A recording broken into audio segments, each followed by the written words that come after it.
So we're going to go through, you know, what did I learn from these 3 levels of training? I don't mind technology. I'm not going to lie to anybody. Am I like an enormous fan of it? Do I do Facebook? No. I live vicariously through my 2 teenagers who I know I got to keep an eye on anyway. So I just have them hook up with my friends and say, there you go. Now you can get in touch with me through my children. Okay?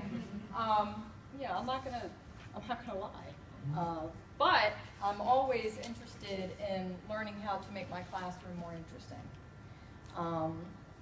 This whole semester I've spent, and last semester too, going through my courses and trying to see it from my students' point of view. And there are a lot of things that I've learned that, oh my God, that doesn't even make sense to me now, and I wrote it. With teaching, I've learned when you don't feel like you need to learn anymore, you probably shouldn't be teaching anymore. Okay? When it gets beyond, well, you know, why do I need all this technology? And I saw in the little pamphlet today that there are a couple things in here about, you know, you don't need all this technology or whatever. You may not, but how are you going to know unless you go out and take advantage of the opportunities that are given to you, because you never know what you're going to step into. Okay? One of the presentations, or one of the things that we learned about in our ITPD training was how to do a Prezi presentation. And this is pretty cool. You know, if you know how to do PowerPoint, you're comfortable with that, then that's fine too. But our students like pictures. They like to see things. They like to feel things. They like to do things.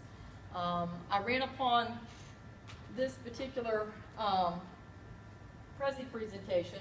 For those of you who don't know, I do teach in the Public Safety and Law Department, criminal justice. Okay, so this is my little detective. And I had to focus, obviously, on criminal justice courses because that's what I teach. After we did this, then I came up, I went into Quizlet, and like one of the new things, well, to me it's new, sort of, is your check your knowledge in Blackboard. It's just a quick little zip-it of a quiz just to see if what you learned after you did the reading and your assignments for this week. It's just a recheck. You can create these in Quizlet, okay? And this is what I created, and it's about the ethics theories in this particular course. And there are different ways that you can present this type of quiz or this type of review. It's quick and easy, all right?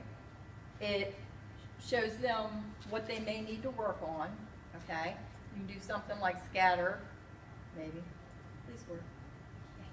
Okay, where it times you, all right? So there's a little bit of stress, but you're not going to get graded on this. This is something to be used as a quick review. But you just take the term and put it over the definition, and they disappear as they go. And it's just a quick, easy review for students to do. You can either count it or not count it. Sometimes, you know, if you don't count it, they're not going to use it. But if you count it in a way that says, if you do, you know, 10 of these out of the semester, you get, that's 10% of your grade. Okay, even make it small, and it'll be worth something. All right. Also, in criminal justice classes, we are famous for using, I'm going to use something else for this one, for using videos. I do have a use of force video that I usually use, and I don't know if y'all remember the case, but it was the University of Maryland student who was mildly intoxicated with everybody else, because University of Maryland, I think they beat Duke or North Carolina or whoever the rivalry was, and one of the University of Maryland students was skipping down a sidewalk towards horses, mounted police officers. He was giving verbal commands, and you don't hear the audio portion of this taping, but the student was giving verbal commands to stop and show his hands. He didn't do it. A couple county officers came, physically took the gentleman down, and at that point, that's when it was discovered that it went a little bit too far after that. Excessive use of force charges were brought up against a few Prince George's County police officers, of which a couple of them were found guilty of. And while I'm showing that video, I have the students determine at what point in time does that use of force become excessive. And it's funny, because as soon as the kid starts skipping down the sidewalk, right there, I'm like, nobody's touching them yet. Okay? And again, this goes back to the idea of the simulator, giving them that first-hand knowledge of look and pay attention as to what's going on, and see how fast this can change from a dude just who's intoxicated, because I don't know about most of you guys. Ed, do you skip when you're like sober? Always. But, you know, you can tell something's not right. Okay? Normal men don't skip. Ed does though. Ed's okay. But like hot topics, we use the videos, YouTube, a lot. In our classes, our criminal justice classes, the Ferguson case, because police officers don't have minutes and hours and days to prepare, okay, for what they do on a regular basis, all right? And in order for our students to get a taste of it, yeah, we could tell them stories. It's wonderful to tell stories. We all have stories, those of us who are retired, okay? But wouldn't it be even cooler if they could learn it hands-on, first-hand knowledge, okay? So I haven't gotten approved for all that yet. But I did write, I am working on a grant, Barbara, so there you go. I'm working on things. A couple of apps that I do need to look more into for a few different reasons. And these include the recording apps. We keep getting these emails about Title IX and the different sections of it. And the idea that we're going to have to be ADA compliant in Blackboard, which is going to mean that eventually, I have a feeling that we're going to have to start bringing in the auditory portion to our Blackboard courses for those people who are seeing impaired but not hearing impaired.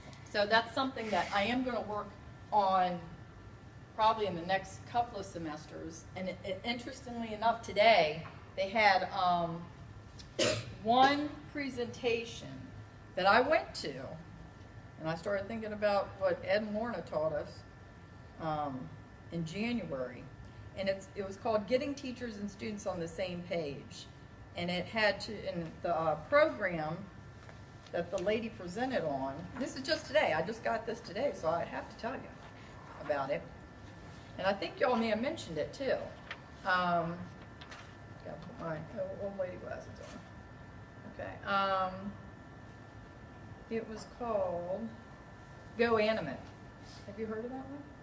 It was very cool. It had, I want to make an avatar that looks like me, because I've never had an avatar that looks like me. And what it does is it gives you graphics of this little person that looks like you giving instructions on what you're trying to teach in class or online if you do just straight online. Well, for me, and Lorna knew, I passed this by her when we were going through the training, my issue is trying to put directions in a format that actually makes sense to the student. And that's how I started off this discussion by saying, I have to work on that, because what makes sense to me is not going to make sense to them. I teach a professional ethics and criminal justice class, and a lot of the students struggle with a few different theories that they have to learn as their basis of knowledge for the entire course. So, as part of my class demonstration, which you have to do to successfully complete this course, I did a poll everywhere. Okay, they were struggling with the theories and how to apply them. Okay, so I came up with this poll everywhere. You know, just something short, quick, and easy. There were, I think, 16 or 18 students present this particular day that we did this. And they would look at the question and they would post their answers using their smartphones. Okay? Well, as you can see, only 10 posted out of the 16 or 18 approximate students. And the other questions followed suit, same numbers. Okay? Then, after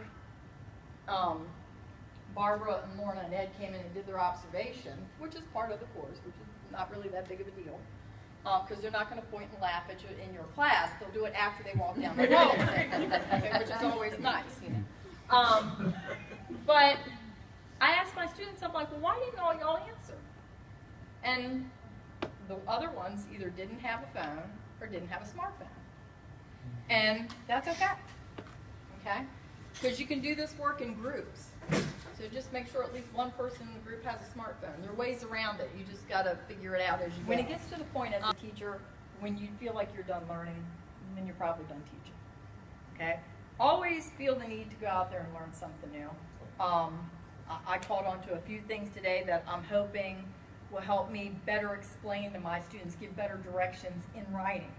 I can give really good directions verbally and in person, but I need to work on the writing portion of it. And maybe a little audio is going to help with those explanations, because some people need to hear, some people need to see, some people need both.